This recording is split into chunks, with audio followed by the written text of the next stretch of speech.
Espèce de saleté venue d'ailleurs, rugit Pierre Moreau, 35 ans, héritier de l'empire immobilier familial, en pointant du doigt Fatou Ndiaye, sa femme de 32 ans, enseignante en école primaire d'origine sénégalaise, dont la robe noire trempée de vin rouge collait à sa peau ébène. Il abattit son poing sur la table, en verre, faisant vibrer les coupes de cristal autour d'eux, dans cette salle de réception où les rires des invités s'étaient figés, en un silence oppressant. Fatou recula d'un pas, ses doigts fins serrés sur le bord de sa jupe, mais ses yeux sombres, ourlés de cils épais, ne scièrent pas.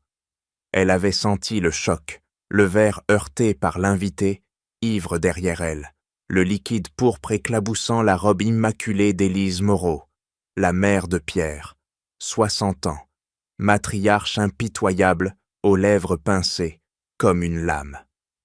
Élise se leva d'un bond, sa main gantée de soie blanche, essuyant frénétiquement la tache, ses ongles vernis grattant le tissu comme pour arracher la peau d'un ennemi. « Regardez ce que vous avez fait, vous, la petite orpheline sortie de nulle part. Vous n'êtes qu'une tache sur notre nom, une erreur de jeunesse de mon fils, » siffla Élise, sa voix tranchante comme un scalpel, en avançant vers Fatou, forçant les invités à s'écarter, leurs regards avides dévorant la chaîne. Pierre, costume sur mesure, tendu sur son torse athlétique, empoigna le bras de Fatou, ses doigts s'enfonçant dans sa chair brune, la tirant vers lui avec une force brute. 3 ans, Fatou, 3 ans à supporter tes origines misérables, tes histoires de foyers d'accueil et de parents adoptifs pauvres. J'aurais dû écouter mes amis dès le début. Pierre, qu'est-ce que tu fais avec cette filada noire d'un quartier pourri? Mais non, j'ai cédé à un caprice, à ton sourire naïf, lors de cette soirée caritative ridicule. Il la secoua, ses yeux bleus glacés rivés sur elle, tandis qu'elle serrait les dents, refusant de laisser échapper un gémissement, son cœur cognant comme un tambour de guerre dans sa poitrine. Élise s'approcha encore, son collier de perles claquant contre sa poitrine, et cracha. « Vous n'avez rien à faire ici, parmi nous. Vos mains sales ont tout souillé, ma robe, notre réputation. Sortez, ou je fais appeler la sécurité pour vous traîner dehors comme la poubelle que vous êtes. » Fatou sentit la brûlure des regards, les murmures se montant comme une marée. Regardez-la, l'intruse. Elle croyait s'intégrer avec sa robe bon marché. Mais elle tint bon, son dos droit comme un pilier, même si ses ongles s'enfonçaient d'arrêt dans ses paumes, dessinant des croissants de sang invisibles. Pierre relâcha son bras avec un geste dédaigneux, comme on jette un objet cassé, et se tourna vers les invités, un sourire forcé étirant ses lèvres minces. « Mes amis, excusez ce désordre, cette femme n'est plus la bienvenue. Fatou, ramasse tes affaires et disparais dans la nuit, là où tu appartiens, sous la pluie, dans les rues sombres de tes origines oubliées. » Il claqua des doigts, signalant à un serveur de l'escorter, tandis qu'Élise croisait les bras, ses yeux plissés en fente triomphante, savourant la déchéance. Fatou pivota sur ses talons, ses chaussures neuves claquant sur le marbre, mais intérieurement, une étincelle s'allumait, pas de larmes, seulement une rage contenue, prête à exploser. Les flashs des téléphones crépitaient déjà, capturant l'humiliation. Fatou poussait vers la porte, la pluie battante dehors attendant de la noyer. Pierre, adossé au mur, expira longuement, un poids en moins sur les épaules, ignorant que cette erreur de jeunesse venait de déclencher une tempête qu'il ne pouvait imaginer. Élise, quant à elle, ajusta son collier, un tic nerveux qui trahissait une ombre de doute fugace, vite balayée par son arrogance. Mais au-dehors, sous l'averse, Fatou leva la tête, ses lèvres murmurant un serment silencieux, tandis que les gouttes ruisselaient sur sa peau, mélangeant vin et eau en un baptême de vengeance. Fatou Ndiaye pivote sur ses talons, le marbre froid sous ses semelles, neuve crissant comme un avertissement. Elle fixe Pierre Moreau, Son mari de 32 ans? Non, son ex-mari désormais, et sent une vague de feu monter dans sa gorge, mais elle la ravale, la transformant en une lame affûtée. Ses doigts se crispent sur le bord de sa robe trempée, le tissu collant à sa peau comme une seconde humiliation, mais elle redresse les épaules, son menton levé en un geste de défi silencieux. « Pierre, tu crois que me chasser comme une mendiante effacera tes erreurs, ton caprice de jeunesse ?» Sa voix, calme et mesurée, tranche l'air chargé de murmures, forçant les invités à retenir leur souffle. Elle ne crie pas, elle assène, chaque mot comme un clou planté dans le bois, pourri de leur arrogance. Pierre ricane, ses lèvres se tordant en un sourire supérieur, et il ajuste sa cravate d'un geste sec, ce tic qu'il a quand il se sent maître du jeu. « Erreur, c'est toi l'erreur, Fatou. 3 ans à tolérer tes origines obscures, ton passé d'orpheline élevée par des misérables dans un foyer parisien pourri. Sors, avant que je ne te fasse traîner dehors. » Il fait un pas en avant, son ombre s'étendant sur elle, mais Fatou ne recule pas. Elle plante ses yeux dans les siens, ses pupilles dilatées, capturant la lumière des lustres comme des braises prêtes à enflammer. Élise Moreau, la matriarche, croise les bras sur sa poitrine tachée, ses ongles tapotant rythmiquement sur son coude, un rythme impatient, comme si elle comptait les secondes jusqu'à la disparition de l'intruse. « Écoute, mon fils, petite, tu n'as jamais appartenu ici. Retourne à tes classes d'enfants immigrés, à tes rêves naïfs de grandeur. » Mais Fatou secoue la tête, un mouvement lent, délibéré, et ses lèvres s'étirent en un sourire amer, presque prophétique. « Vous me jugez sur ma peau noire, mon passé d'orpheline, mes parents adoptifs qui m'ont élevée avec rien d'autre que de l'amour et du travail acharné. Mais un jour, Pierre, Élise, vous regretterez. La vérité sur qui je suis vraiment vous frappera comme cette pluie dehors, froide, implacable, et elle lavera votre arrogance. » Elle prononce ces mots sans hausser le ton, mais ils portent, résonnant dans le silence, faisant frissonner quelques invités qui échangent des regards troublés. Pierre balaie l'air d'un geste dédaigneux, ses doigts fendant l'espace comme une faux, des menaces vides d'une femme brisée. « Va-t'en, Fatou, et emporte tes prophéties ridicules avec toi. » Elle tourne le dos, ses pas mesurés claquant sur le sol, chaque écho comme un conte à rebours. Élise lance un dernier venin. « Sécurité! Escorte-la dehors, et assurez-vous qu'elle ne vole rien en partant. » 2 gardes en costume sombre émergent des ombres, flanquant Fatou de chaque côté, leurs mains posées sur ses épaules avec une fermeté professionnelle. Elle ne résiste pas, au contraire, elle marche la tête haute, ses poings serrés le long de son corps, les jointures blanchies par la pression. Intérieurement, une tempête fait rage. Le souvenir de Pierre l'embrassant à cette soirée caritative, ses promesses chuchotées sur fond de musique jazz, tout cela se dissout dans l'acide de la trahison. Mais extérieurement, elle reste stoïque, son souffle régulier masquant le battement furieux de son cœur. La porte massive s'ouvre sur la nuit pluvieuse, le vent hurlant comme un allié vengeur. Fatou franchit le seuil, la pluie martelant sa peau, trempant ses cheveux tressés en un voile sombre. Elle ne se retourne pas, même quand elle l'entend Pierre murmurer à Élise, enfin débarrassée. Au lieu de cela, elle murmure pour elle-même, ses lèvres formant les mots comme une incantation. La vérité viendra, et elle vous écrasera. Les gardes referment la porte avec un bruit sourd, la laissant seule sous l'averse, mais dans sa poitrine, une flamme s'allume. Non pas de désespoir, mais de résolution inébranlable. Pierre Moreau pivote sur lui-même, ses épaules se détendant d'un coup sec comme un ressort libéré, et il claque des doigts vers le majordome. Un geste impérieux qui fait accourir l'homme en livrée.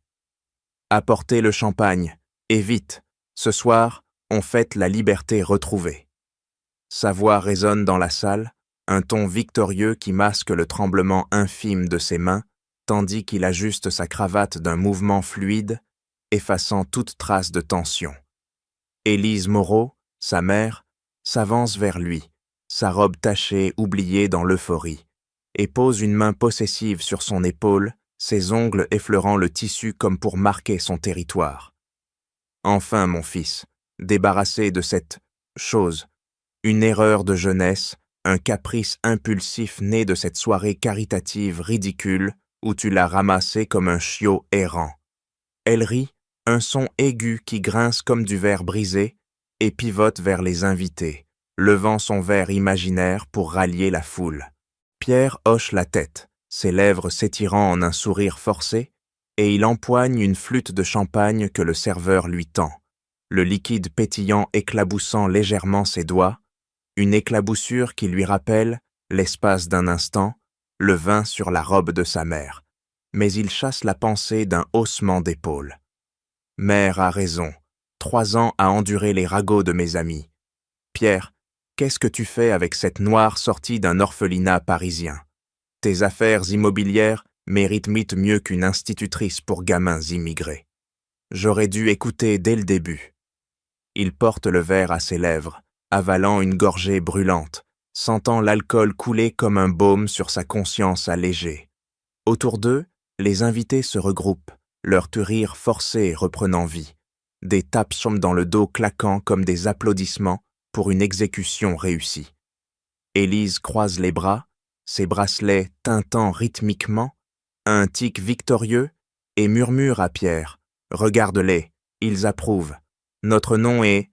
Sauf maintenant. Plus de taches sur l'empire Moreau. » Mais au milieu des toasts, Pierre glisse son téléphone de sa poche, un geste machinal, et l'écran s'allume sur une notification. Un article de presse locale. Scandale à la soirée Moreau. Une femme noire chassée sous la pluie après un incident. Il balaye l'écran du pouce, ses yeux survolant les lignes, mais une phrase accroche son regard. La victime, Fatoun Diaye, repérée avec une marque distinctive, une tache de naissance sur le poignet, similaire à celle décrite dans les avis de recherche d'un milliardaire sénégalais pour sa fille disparue. Pierre fronce les sourcils, ses doigts se crispant sur l'appareil, mais il secoue la tête, riant pour lui-même. Ridicule! Des ragots de bas étage. Fatou, une héritière perdue, avec son passé d'orpheline élevée par des pauvres, il verrouille l'écran d'un clic sec, le rangeant comme on enterre un doute fugace. Élise, sentant son hésitation, s'approche, ses yeux plissés en fente clutédulacente scrutatrice. « Qu'est-ce que c'est, mon fils? Ne me dis pas que tu regrettes déjà ?» Pierre secoue la tête, plus vigoureusement, et attrape une autre flûte, la vidant d'un trait pour noyer l'ombre qui s'insinue.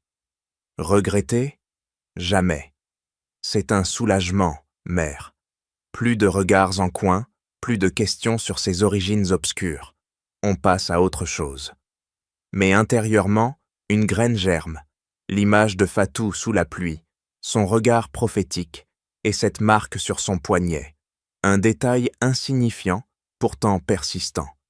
Élise tape dans ses mains, appelant à la musique, et la salle s'anime à nouveau, les rires couvrant le malaise. Pierre se joint au groupe, son dos raide masquant la légère contraction de son estomac, ignorant que cette preuve initiale, ce doute semé par un article anodin, est le premier fil d'une toile qui va l'engloutir. Mamadou Keïta, 60 ans, milliardaire sénégalais le plus riche de Paris, abattit son poing sur le bureau en acajou, faisant trembler l'écran de son ordinateur où l'article clignotait comme un phare dans la nuit. « C'est elle! Mon Dieu, c'est ma fille !» Sa voix, grave et rauque, déchira le silence de son bureau panoramique au sommet de la tour Keïta, où les lumières terres de la capitale scintillaient au-delà des vitres blindées. Il zooma sur la photo floue de l'article. Fatoun Diaye, trempé sous la pluie, son poignet exposé, révélant la tache de naissance en forme de croissant, identique à celle de sa défunte épouse, Angela, le signe qu'il avait décrit dans chaque avis de recherche pendant 25 ans. Ses doigts, noueux d'années de labeur dans les mines avant l'Empire, tremblèrent en composant le numéro de son détective privé. Jean, c'est elle, la femme chassée de la soirée Moreau. vérifiez l'adresse, je pars immédiatement. » Il raccrocha sans attendre, se leva d'un bond, sa silhouette imposante, costume sur mesure, tendu sur un torse large, projetant une ombre longue sur le tapis persan. Mamadou arracha son manteau du porte-manteau, ses pas martelant le sol comme un tambour de guerre, et descendit par l'ascenseur privé, son cœur cognant à un rythme effréné. 25 ans de recherche, détective à travers l'Europe, annonce dans les journaux sénégalais et français, base de données d'orphelinat piraté, tout pour retrouver la petite fille arrachée par l'accident qui avait tué Angela, orchestré par des ombres qu'il soupçonnait sans preuve. Il claqua la portière de sa limousine noire, ordonnant au chauffeur « à l'école primaire de la banlieue Est, puis au quartier immigré. Pas une minute à perdre. » Le moteur ronronna et la voiture fila dans les rues pluvieuses de Paris, les essuie-glaces balayant l'eau comme pour effacer les années perdues. Mamadou fouilla dans sa poche en tirant une photo jaunie, Angela tenant un bébé, le poignet minuscule, marqué du même croissant. Il serra la photo contre sa poitrine, ses yeux noirs brillant d'une lueur farouche, un tic qu'il avait quand la détermination l'envahissait.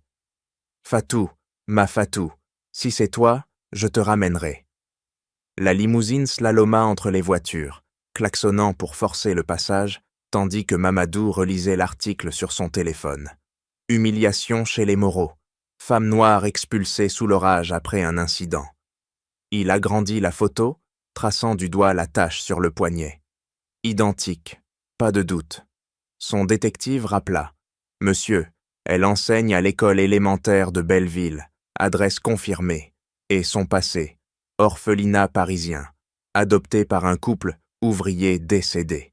Ça colle avec vos dossiers. » Mamadou raccrocha, ses doigts tambourinant sur l'accoudoir, un rythme impatient, comme s'il comptait les kilomètres. La voiture s'engouffra dans la banlieue, les lumières des tours HLM clignotant comme des yeux accusateurs. Il visualisa la rencontre, ses bras l'enveloppant, ses mots expliquant les années de quête, les larmes qu'il retiendrait pour ne pas l'effrayer. Enfin, la limousine s'arrêta devant un immeuble modeste, la pluie martelant le toit comme un rappel urgent.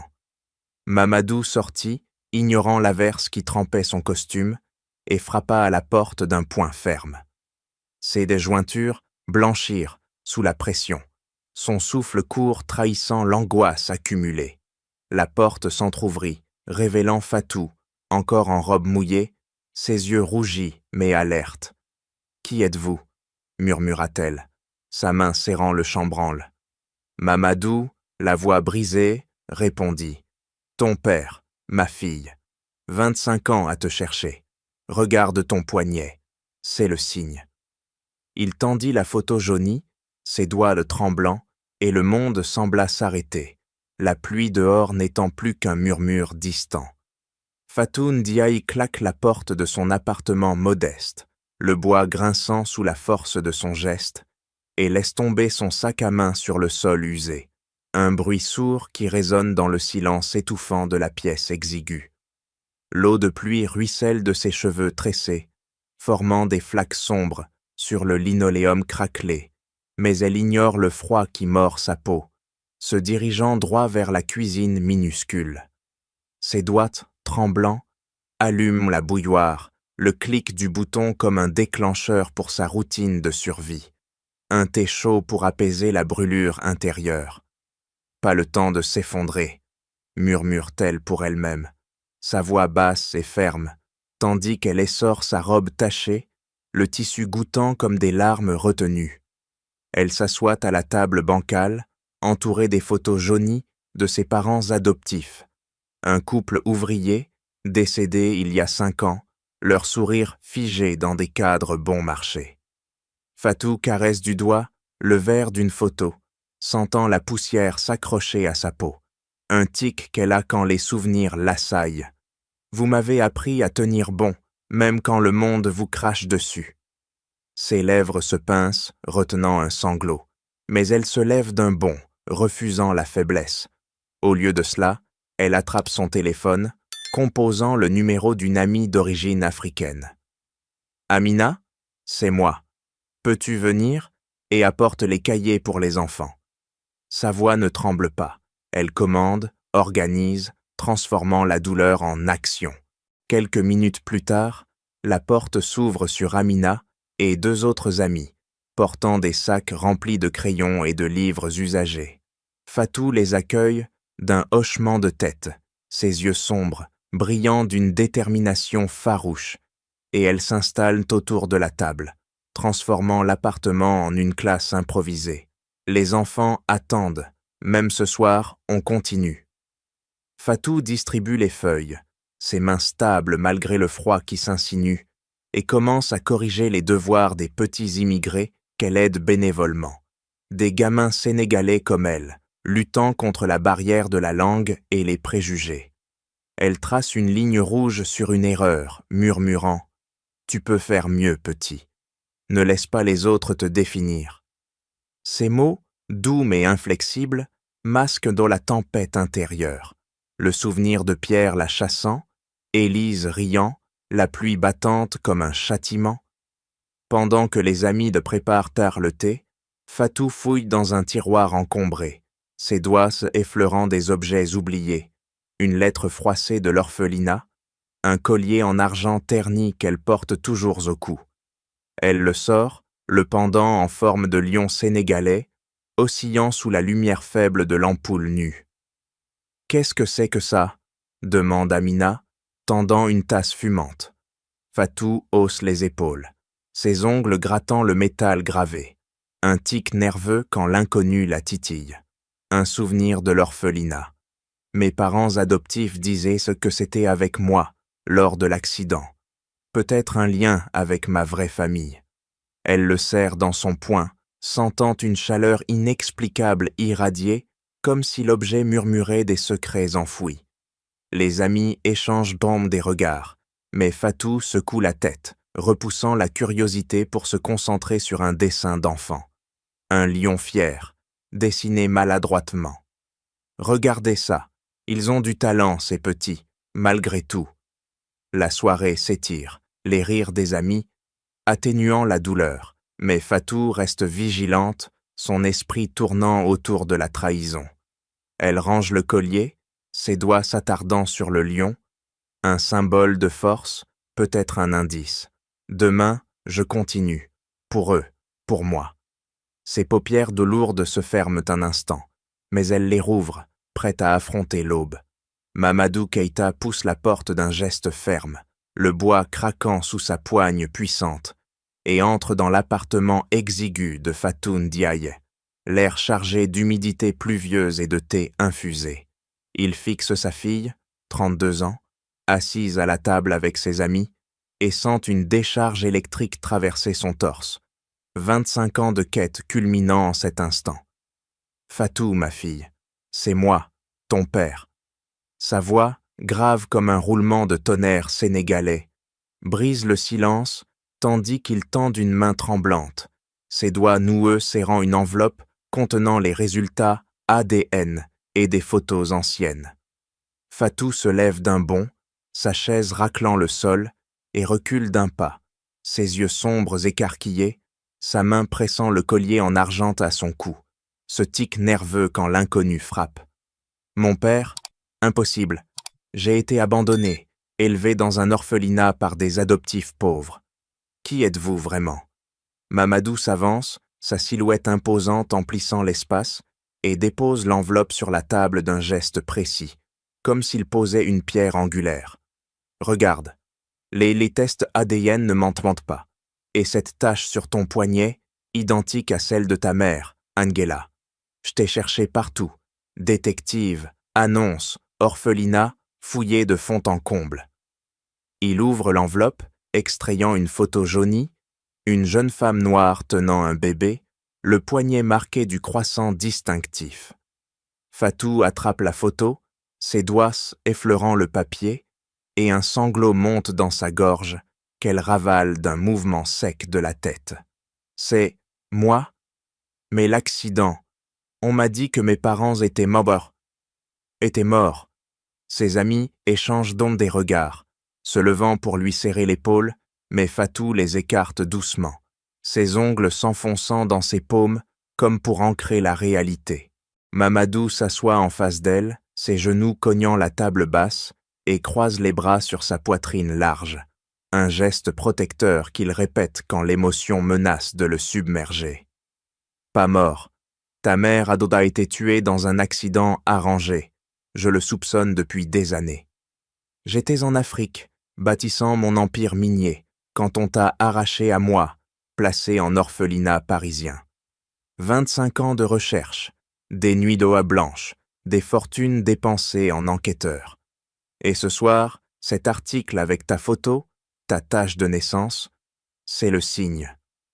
Fatou touche son poignet, ses doigts d'homme traçant le croissant, et une larme roule sur sa joue, qu'elle essuie d'un revers de main.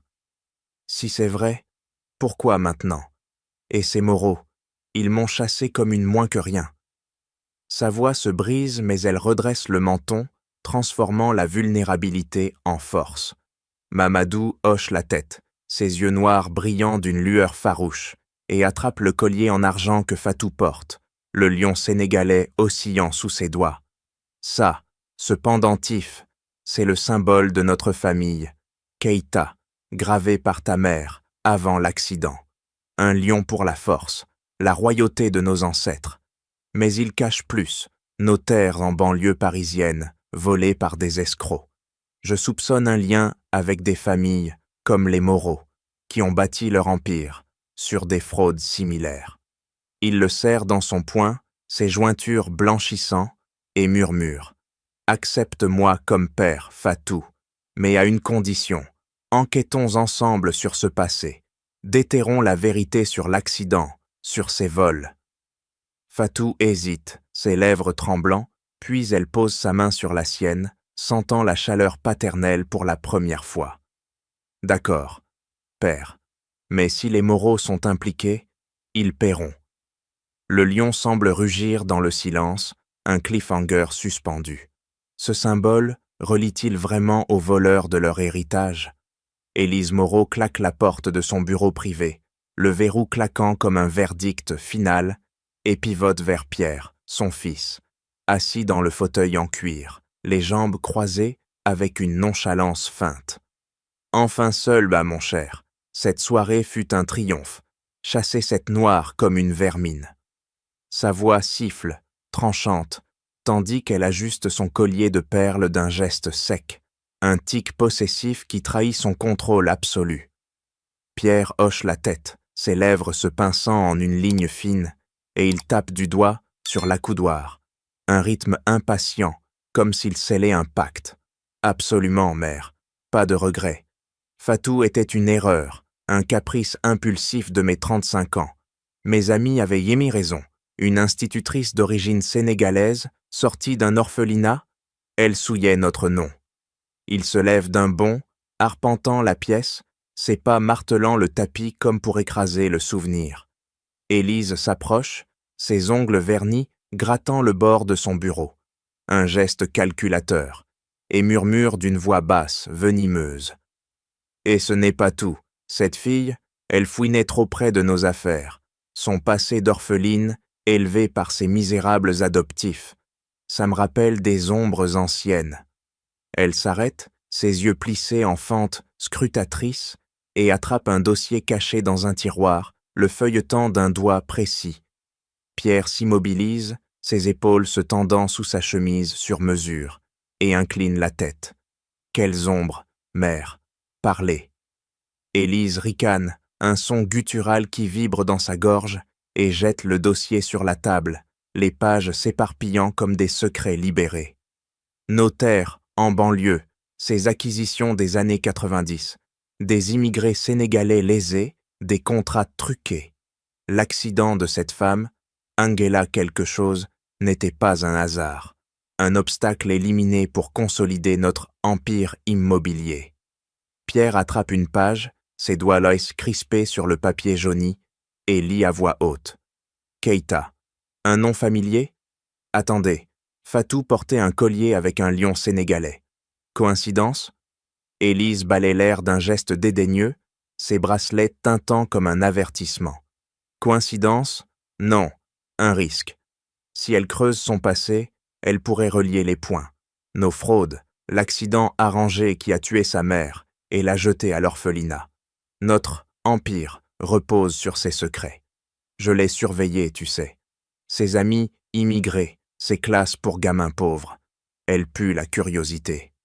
Pierre serre les poings, ses jointures blanchissant, et hoche la tête avec une froideur calculée. Alors, on la neutralise. Pas de pitié pour une ex-femme qui menace notre fortune. Élise s'assoit, croise les jambes avec élégance et tape du talon sur le sol. Un rythme menaçant. Exactement. Appelle nos contacts. Surveille Eliola. Intimide-la si besoin. Cette noire ne ruinera pas les Moreau. Notre empire était bâti sur des os enterrés. Le sien rejoindra les autres. Pierre compose un numéro sur son téléphone. Ses doigts de volant sur l'écran et murmure. Considère ça fait. Mais intérieurement, une ombre fugace le traverse. L'image de Fatou sous la pluie. Son regard prophétique. Élise, sentant son hésitation, attrape son bras d'une poigne de fer. Pas de faiblesse, Pierre. Souviens-toi, elle n'était qu'une tâche, et les tâches, on les efface. Le téléphone sonne, un garde répondant à l'autre bout, et l'ordre tombe comme une sentence. Surveillez Fatou Ndiaye. Rapportez tout. Fatou Ndiaye arrache le collier en argent de son cou d'un geste vif, le lion sénégalais oscillant comme un pendule accusateur, et le pose sur la table de la cuisine sous le regard intense de Mamadou Keïta. Ce symbole, si c'est la clé, commençons maintenant. Sa voix, ferme malgré le tremblement de ses mains, tranche l'air chargé de thé infusé et de secrets enfouis.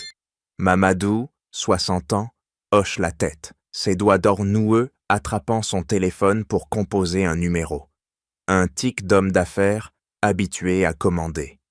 Mon détective Jean, creusé sur ce lion gravé, lien avec des familles sénégalaises à Paris, années 90, et vérifier les Moreau, terre volée, accident suspect. Il raccroche d'un clic sec, ses yeux noirs, rivés sur Fatou, 32 ans, qui trace du doigt le motif du lion, sentant une chaleur irradiée comme un appel ancestral.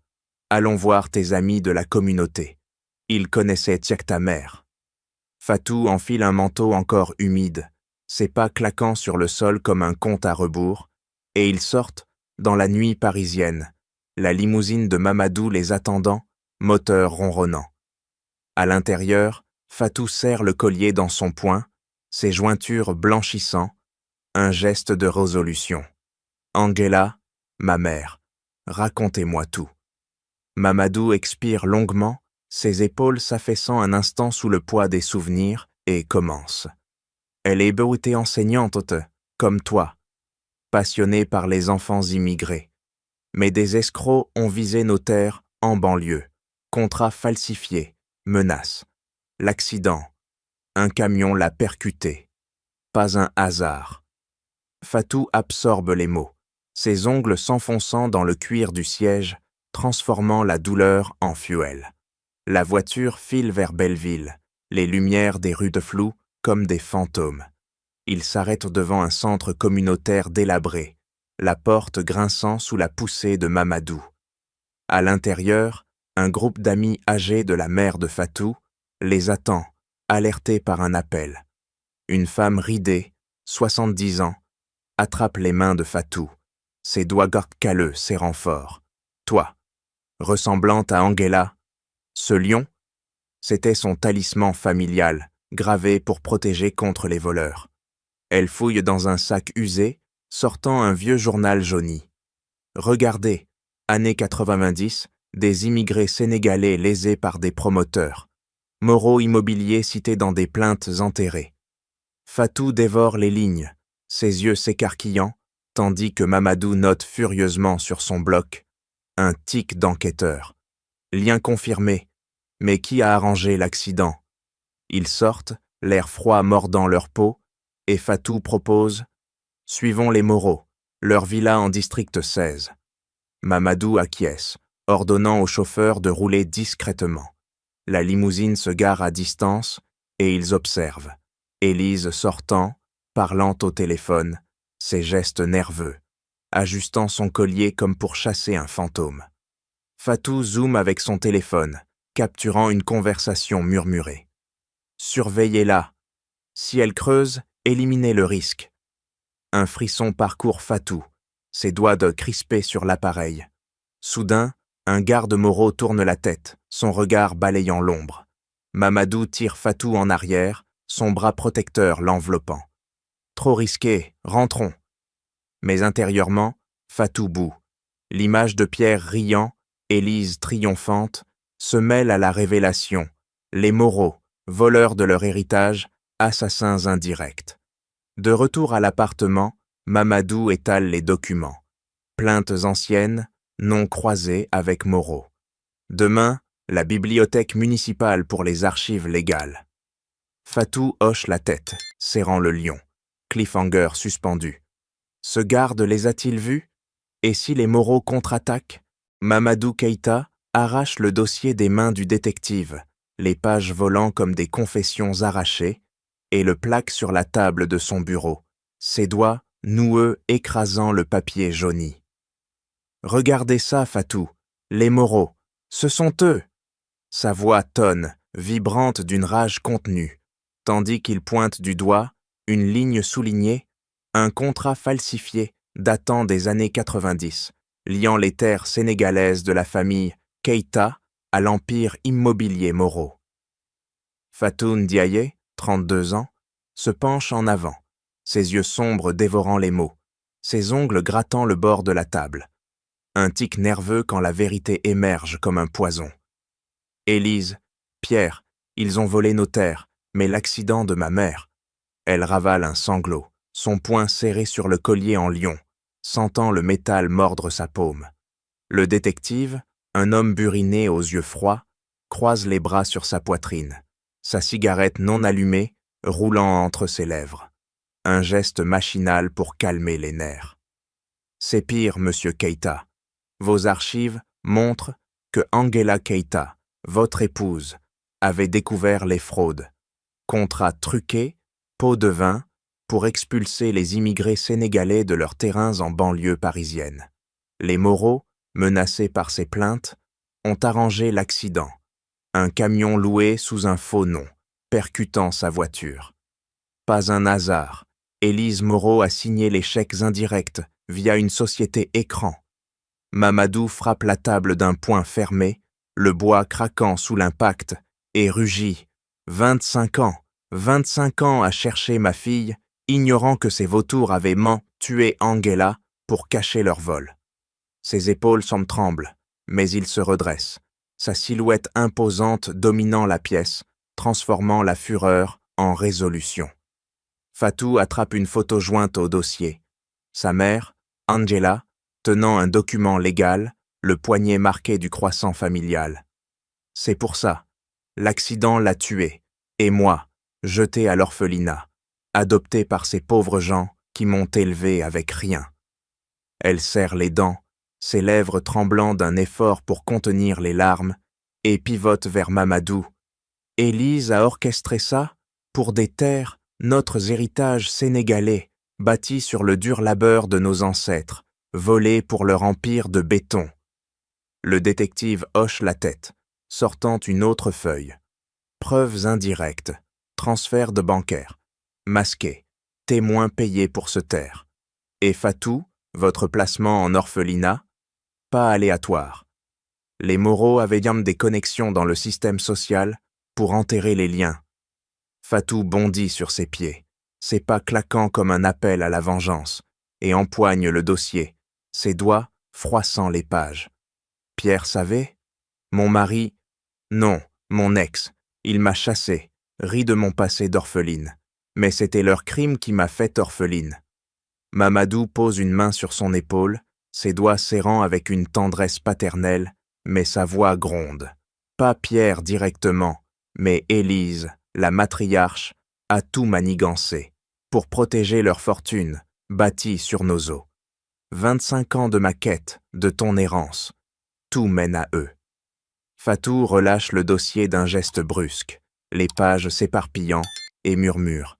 La preuve ultime, dans leur coffre-fort, j'en suis sûr. Le détective acquiesce, éteignant sa cigarette imaginaire d'un pincement des doigts. Exact, mais infiltrer les Moreau, risqué. Un silence tombe, lourd comme un orage imminent, cliffhanger suspendu. Comment atteindre ce coffre sans se faire prendre? Et si les Moreau contre-attaquent 6 d'abord? Fatou Ndiaye pousse la porte dérobée de la villa Moreau d'un coup d'épaule discret, le métal froid grinçant sous la pression, et s'infiltre dans le couloir sombre, son cœur cognant comme un marteau contre sa poitrine.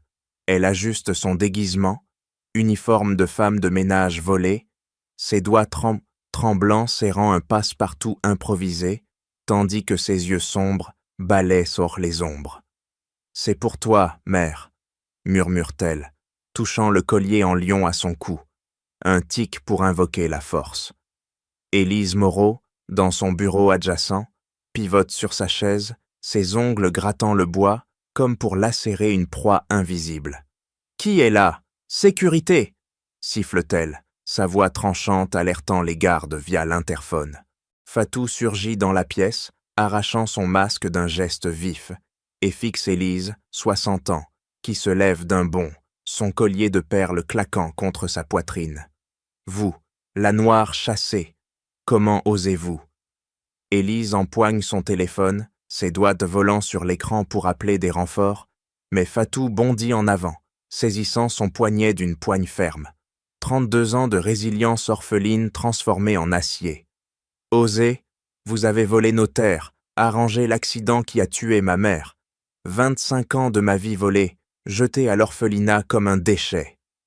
Fatou serre plus fort, sentant les os fragiles d'Élise craquer légèrement sous la pression, tandis que la matriarche ricane, ses lèvres se tordant en un rictus venimeux.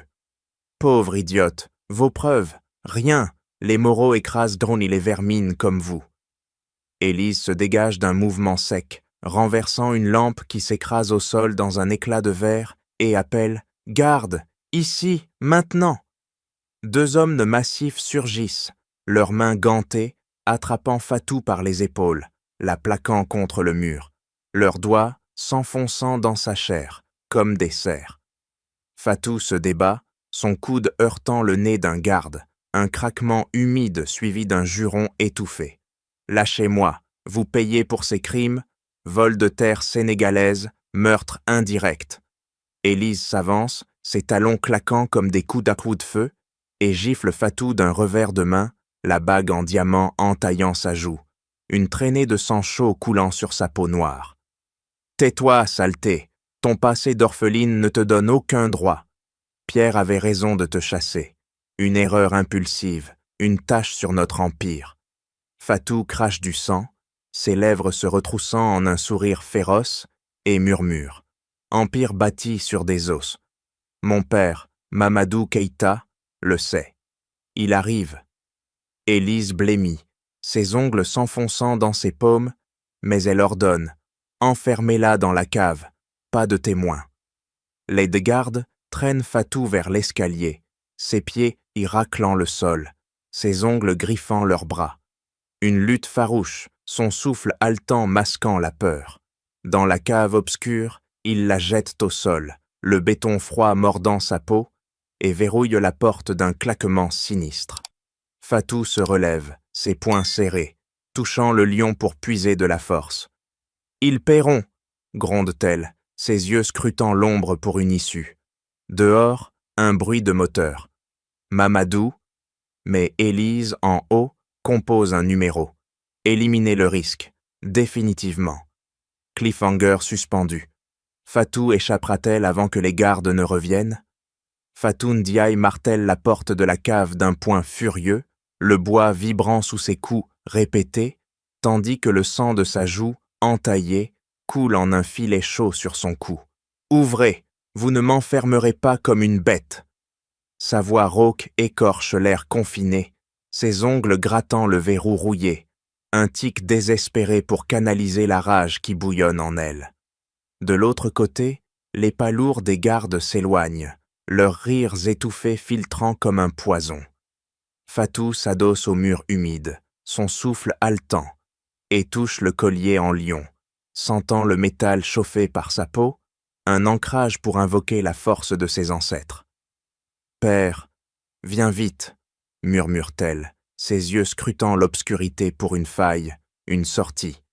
Soudain, un bruit sourd, la porte extérieure de la villa qui s'ouvre en force, suivie de cris et de chocs violents.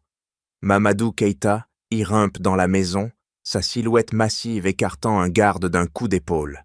Son poing s'abattant sur le visage du second avec un craquement osseux. « Où était ma fille ?» rugit-il, sa voix tonnante comme un orage sénégalais, tandis qu'il arrache l'arme du garde, inconscient, la pointant vers le couloir. Élise Moreau surgit de son bureau, ses talons claquant frénétiquement, et hurle « Intrus! Sécurité !» Mais Mamadou la plaque contre le mur d'une main ferme, ses doigts d'ongles à noueux serrant son collier de perles jusqu'à ce qu'elle craque. Un geste impitoyable. « Vous avez volé nos terres, tué ma femme. Où est Fatou ?» Élise crache, ses lèvres tordues, en un rictus haineux. « Dans la cave, comme la vermine qu'elle est.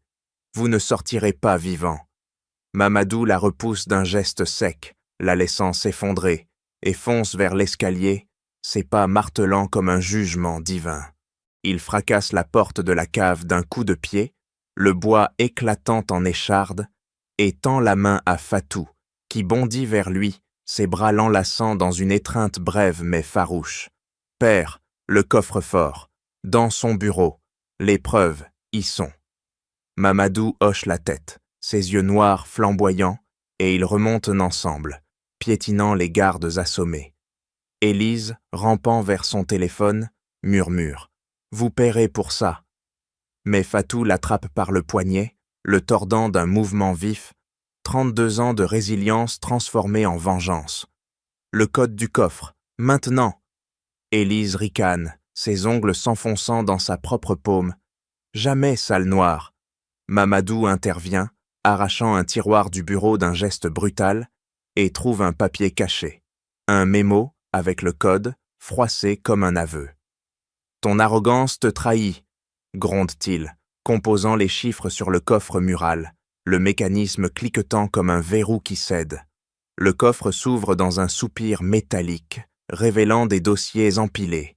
Contrats falsifiés, chèques sonne pour l'accident arrangé, nom sénégalais barré, preuves irréfutables du vol des terres de Keïta, du meurtre indirect d'Angela et de l'abandon forcé de Fatou à l'orphelinat.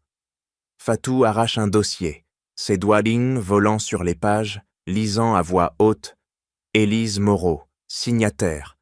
Camion loué pour percuter Angela Keïta. Pour enterrer les plaintes sur les terres volées. » Mamadou serre les poings, ses jointures craquant. 25 ans de maquette. Tout pour ça. Élise, à genoux, crache. « Vous n'avez rien, mon avocat !» Mais Fatou la gifle d'un revers, le bruit claquant comme une justice rendue. « Rien ? C'est notre sang sur ces papiers !» Ils empochent les dossiers, Mamadou couvrant leur retraite, un garde se relevant pour les poursuivre, cliffhanger suspendu.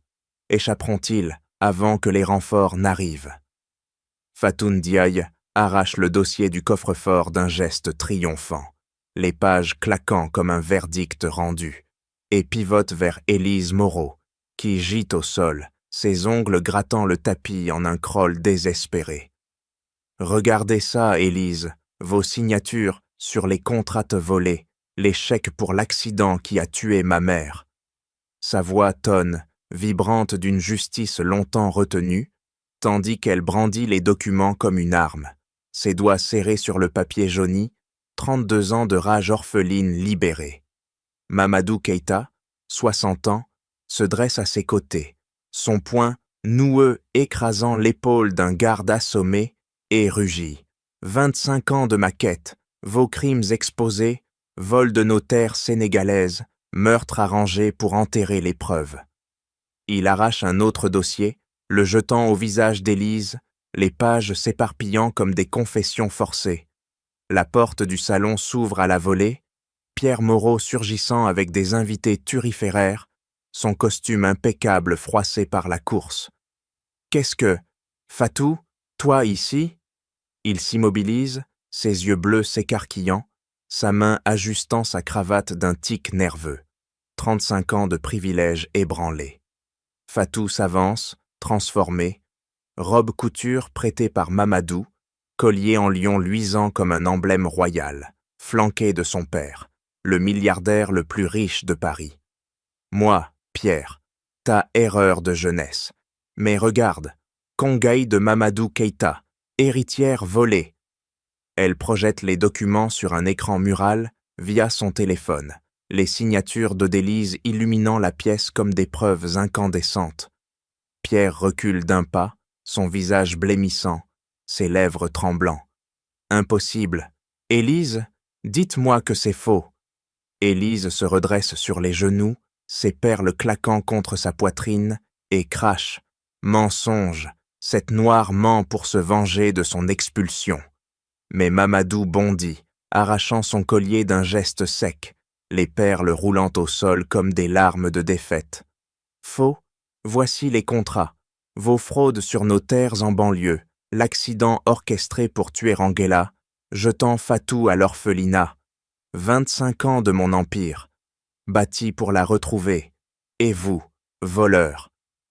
Il active une vidéo cachée dans les dossiers, image floue d'un camion percutant la voiture d'Angela, chèque manche signé par Élise. Les invités murmurent, leurs verres tremblant dans leurs mains, des regards accusateurs se tournant vers les Moreau. Pierre s'effondre contre le mur, ses poings serrés sur sa poitrine. « Mère, vous avez fait ça, pour notre fortune !» Fatou s'avance vers lui, ses pas claquant comme un jugement, et murmure d'une voix froide. « Ton rire quand tu m'as chassé sous la pluie, tes mots sur mon passé misérable. C'était ton crime qui m'a faite misérable.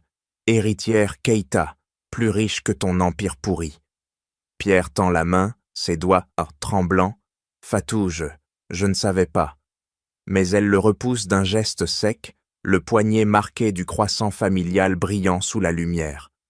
Trop tard, la police arrive. Élise hurle, rampant vers la sortie. « Non, notre nom, détruit !» Mais Mamadou la bloque d'un pied ferme, son ombre l'engloutissant. « Votre nom sur des chaînes, justice pour Angela, pour Fatou. » Les sirènes hurlent au loin, les invités fuyant, cliffhanger suspendu. Les Moreau s'effondreront-ils avant l'arrestation? Les sirènes hurlent comme un cœur vengeur, déchirant la nuit parisienne, tandis que les voitures de police freinent brutalement devant la villa Moreau, leurs gyrophares balayant les murs comme des lames bleues. Élise Moreau, 60 ans, se débat entre deux agents, ses poignets menottés claquant contre le métal froid, ses ongles vernis grattant vainement l'air. « Lâchez-moi, vous ne savez pas qui je suis !» crache-t-elle, sa voix stridente brisée par la panique, tandis qu'un officier la plaque contre le capot, lisant ses droits d'un ton monocorde. Pierre Moreau, 35 ans, s'effondre contre le mur, ses mains tremblantes serrant sa cravate. Un tic désespéré pour retenir la réalité qui s'écroule. « Mère, non !» murmure-t-il, ses yeux bleus vitreux, fixant les dossiers éparpillés, preuves irréfutables de fraude et de meurtre indirect. Fatou Ndiaye, 32 ans, se tient droite au milieu du chaos, son collier en lion luisant sous les flashs, tandis qu'elle tend les documents à l'inspecteur principal. Voici tout. Contrat volé. Chèques sont pour l'accident arrangé. Les Moreau ont tué ma mère, volé nos terres sénégalaises et m'ont jeté à l'orphelinat. Sa voix, ferme comme un roc, tranche l'air, ses doigts serrés sur les pages comme pour sceller le destin. L'inspecteur hoche la tête, ses yeux scrutateurs balayant les preuves, et ordonne « Emmenez-la. Élise Moreau, vous êtes en état d'arrestation pour fraude, complot et homicide involontaire. » Élise hurle, se contorsionnant, ses perles roulant au sol comme des larmes de défaite. « Mon empire, Vous ruinez tout. Mais les agents la traînent de dehors, ses talons raclant le marbre, en un sillon de humiliation. Mamadou Keïta, 60 ans, pose une main lourde sur l'épaule de Fatou, ses doigts d'or noueux serrant avec une force paternelle, et murmure « Justice pour Angela, pour nos 25 ans perdus ». Il pivote vers Pierre, qui glisse au sol, ses genoux heurtant le tapis avec un bruit sourd. « Ton erreur de jeunesse, c'était notre sang que tu piétinais ». Pierre tend une main suppliante, ses lèvres tremblant. « Fatou, je ne savais pas. Pitié. » Mais Fatou le repousse d'un geste sec, ses yeux sombres, flamboyants. « Pitié, comme celle que tu m'as refusée sous la pluie. Ton rire, tes insultes sur mon passé d'orpheline, c'était ton crime qui m'a fait ainsi. » Pierre s'effondre, sanglotant, ses poings fouetteux martelant le sol en un rythme brisé. Les agents emportent les dossiers, scellant les preuves dans des sacs plastiques, tandis que des journalistes affluent dehors, leurs caméras clignotant comme des yeux avides. « Scandale Moreau, fraude et meurtre révélé !» crie un reporter, micro tendu vers Mamadou. Celui-ci, imposant, déclare d'une voix tonnante. « Les terres volés reviennent à ma famille, Keïta, et à la communauté sénégalaise. Justice pour tous les immigrés lésés. » Fatou ajoute, son menton levé. « Mon orphelinat, mes parents adoptifs pauvres, tout découle de leurs actes, plus jamais. » L'inspecteur acquiesce, fermant le coffre-fort vidé. Affaire close. Les Moreau tombent. Élise, poussée dans la voiture, hurle une dernière fois « Vous paierez !» Mais la portière claque, étouffant son venin. Fatou expire longuement, ses épaules s'affaissant pour la première fois, sentant la libération comme un poids de lever. Mamadou l'enlace, ses bras l'entourant comme un bouclier. « C'est fini, ma fille. » Mais intérieurement, une étincelle persiste. La reconstruction commence, mais les cicatrices demeurent. Cliffhanger suspendu. Pierre relèvera-t-il la tête ou s'effondrera-t-il définitivement? Pierre Moreau arrache sa cravate d'un geste violent, le tissu se déchirant comme un aveu de défaite, et s'effondre dans le fauteuil de son bureau vide, les murs de la villa résonnant encore des sirènes éloignées. Ses doigts tremblants attrapent un stylo, griffonnant sur un bloc-notes. Un tic pour canaliser le chaos intérieur, 35 ans de privilèges réduits en miettes par les preuves accablantes. Je dois réparer, ou du moins, sauver ce qui reste. Il compose un numéro, sa voix brisée, ordonnant à son avocat « Créer un fonds, immédiatement, pour les immigrés, les orphelinats, des millions pour effacer cette tâche. » L'avocat hésite, mais Pierre frappe la table. « Faites-le, ou je perds tout. » Fatou Ndiaye, debout aux côtés de Mamadou Keïta, dans la salle de conférence de l'Empire Keïta, serre le collier en lion, sentant sa chaleur irradier comme un phare de victoire. Mamadou, 60 ans, pivote vers elle, ses mains noueuses posées sur ses épaules. « Ma fille, c'est notre tour. Pas seulement justice, transformation. » Il claque des doigts vers son assistant, ordonnant « Lancez le fonds Keïta. 10 millions pour les enfants orphelins, les communautés sénégalaises, à Paris. Antidiscrimination, éducation, logement. » Fatou hoche la tête, ses yeux sombres brillant d'une lueur farouche. « Pour ma mère, pour mes adoptifs pauvres qui m'ont élevé, et pour contrer les Moreau. » L'assistant note furieusement, les plans se déployant. Partenariat avec école, aide légale pour immigrés lésés. Pierre, de son côté, signe les papiers du fonds Moreau. Une façade pour racheter son image, ses poings serrés sur le stylo, comme pour étrangler le regret naissant. Contactez Fatou, dites-lui que c'est pour elle. Mais quand l'émissaire arrive chez Keïta, Fatou le repousse d'un geste sec. Votre rachat? Trop tard, Pierre. Vos millions ne lavent pas le sang de ma mère, ni mes années d'orphelinat. Elle claque la porte, ses ongles s'enfonçant dans ses paumes, transformant la douleur en résolution. Mamadou, observant, murmure. « Bien joué, ma fille. Notre fonds changera des vies, vraies, pas pour laver une conscience. Ils inaugurent sur le fond en conférence de presse. Fatou déclarant « Pour tous les oubliés, volés comme moi. Keïta contre le racisme, pour l'héritage sénégalais. » Les flashs crépitent, Mamadou serrant son poing, un geste de triomphe. Pierre, seul, fixe les nouvelles. Fonds moraux lancés, mais rejetés par Keïta. Il fracasse un verre contre le mur, les éclats volant comme ses illusions brisées. Je changerai, pour de vrai, mais le doute persiste, ses doigts de grattant la table. Fatou, chez elle, sourit enfin. Yvongue pour les enfants. Le fonds d'école, aidant des orphelins, un rachat à grande échelle, pas pour les moraux, mais pour les victimes. Fatou Ndiaye serre les mains de son père, Mamadou Keïta, dans la chaleur d'un dîner parisien. La vue sur la tour Eiffel scintillant comme un phare de victoire, tandis que leur verre teinte en un toast silencieux. À nous, vos pères, 25 ans retrouvés. Sa voix, douce mais affirmée, résonne dans la salle privée, ses doigts effleurant le collier en lion. Un tic désormais de gratitude. Mamadou, 60 ans, hoche la tête, ses yeux noirs brillant d'une lueur paternelle, et pose sa main noueuse sur la sienne. Ma fille, notre famille renaît. Plus d'orphelinat, plus de perte. Il sourit, un rare éclat traversant son visage buriné, tandis que des amis sénégalais les entourent, leur rire effaçant les ombres du passé. Pierre Moreau, de l'autre côté de la ville, observe de loin par une fenêtre embuée, ses poings serrés sur le rebord, 35 ans de regrets tardifs le rongeant comme un acide. Fatou, héritière Keïta, plus riche que moi. Il murmure ces mots, ses lèvres tremblant, revivant le choc de la révélation, sa erreur de jeunesse transformée en puissance inatteignable. Élise, en cellule, hurle encore dans le vide, mais Pierre tourne le dos, ses épaules s'affaissant, un geste de capitulation finale.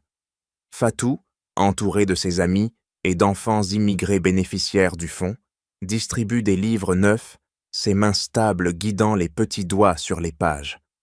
Apprenez, grandissez. Ne laissez personne vous définir par votre peau ou votre passé. Les enfants hochent la tête, leurs yeux émerveillés, tandis que Mamadou inaugure un centre communautaire. Pour Angela, pour tous les volets. Antiracisme, éducation, notre héritage. Les applaudissements montent, effaçant les cicatrices. Les déroutes secondaires Zebunor se nouent. Amis de Fatou chérissent sa force. Orphelins reçoivent Dieu des bourses. Communauté sénégalaise prospère. Pierre, isolé, lance son fonds fantôme. Mais le rejette-t-on.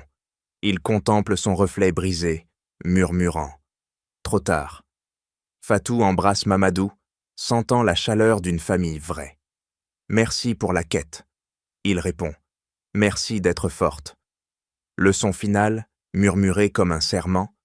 Ne jugez pas sur la race, la classe ou l'apparence. Le passé caché peut renverser les empires, et la justice triomphe pour les persévérants. Espoir en la transformation intérieure, pour un monde où les orphelins deviennent rois. Fatou sourit à l'horizon, prête pour l'avenir, tandis que Paris s'illumine, symbole d'une aube nouvelle. Et voilà, chers amis, l'histoire de Fatou nous rappelle une leçon essentielle. Ne jugez jamais quelqu'un sur sa couleur de peau, son origine ou son apparence sociale, car la vérité cachée peut renverser les mondes les plus arrogants, et la justice triomphe toujours pour ceux qui persistent avec courage et dignité. Maintenant, à vous. Partagez dans les commentaires ce que vous pensez de cette bête histoire. Auriez-vous agi comme Fatou? Avez-vous vécu une expérience similaire de discrimination ou de révélation inattendue? Vos témoignages enrichissent notre communauté. Merci infiniment d'avoir suivi cette aventure émouvante jusqu'au bout. Abonnez-vous pour ne rien manquer des prochaines histoires inspirantes et à bientôt pour de nouvelles découvertes. Au revoir.